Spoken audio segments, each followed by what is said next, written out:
So ఇక్కడే ఇంకొక నది స్టార్ట్ అయిపోయింది, దీన్నే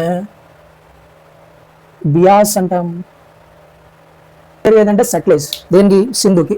సో బియాస్ ఇక్కడ స్టార్ట్ అయింది, రోహతాంగ్ పాస్ దగ్గర స్టార్ట్ అయ్యి ఇక్కడ ఆగింది. ఇలాగా వెయిట్ చేస్తుంది, ఎవరి కోసం వెయిట్ చేస్తుందో చూడు. కిందకి మానస సరోవర్ దగ్గర సింధు స్టార్ట్ అయిపోయింది అనుకున్నాం, అదే ప్లేస్లో దానికి ప్యారలల్గా ఇంకో నది స్టార్ట్ అయిపోద్ది ఇక్కడ.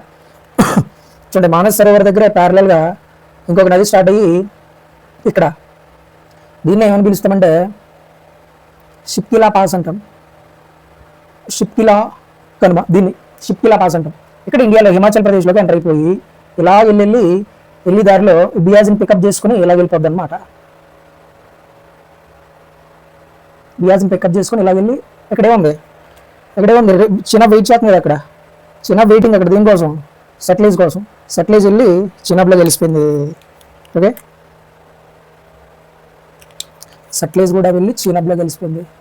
రైట్, మొత్తం ఇందులోనే జీలం ఉంది, ఇందులోనే రావి ఉంది, ఇందులోనే బియాజ్ ఉంది, ఇందులోనే సట్లెజ్ ఉంది, మొత్తం చిన్నబ్లోనే ఉన్నాయి. మొత్తం 5 రివర్స్ కాంబినేషన్. ఇప్పుడు ఇది నార్మల్ ఫ్లో కాదు ఇప్పుడు ఇది. So it is a combination of 5 reverse అనమాట, 5 నదుల ప్రవాహం ఇది.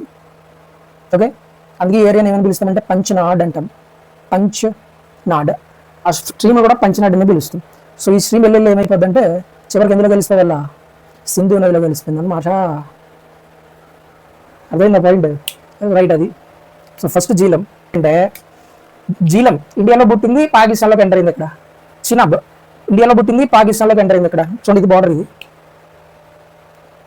ఇండియాలో పుట్టే పాకిస్తాన్లోకి ఎంటర్ అయిపోయాయి కదా. బియాజ్ ఇండియాలో పుట్టింది, ఇండియాలో ఎంటర్ అయిపోయింది. సట్లెజ్ టిబెట్లో పుట్టి ఇండియాలో ఫ్లో అయ్యి పాకిస్తాన్లో కూడా వెళ్ళింది. ఇక్కడ 3. సో ఇక్కడ పాయింట్ ఏంటంటే ఈ బియాజ్ అనేది ఇండియాలోనే స్టార్ట్ అయిపోయింది, ఇండియాలోనే ఎండ్ అయిపోయింది. స్టార్టింగ్ ఇండియాలోనే, ఎండింగ్ కూడా ఇండియాలోనే కదా. సట్లెజ్ టిబెట్లో స్టార్ట్ అయింది, ఇండియాలో ఎంటర్ అయింది, పాకిస్తాన్లో ఎండ్ అయిపోయింది. 3 సింధు నది ఉపనదుల్లో 3 దేశాల్లో ప్రవహించిన నది ఏదంటే సట్లెజ్ అనమాట. ఓకే, సో ఇది దేనికి సంబంధించిందంటే సింధు నది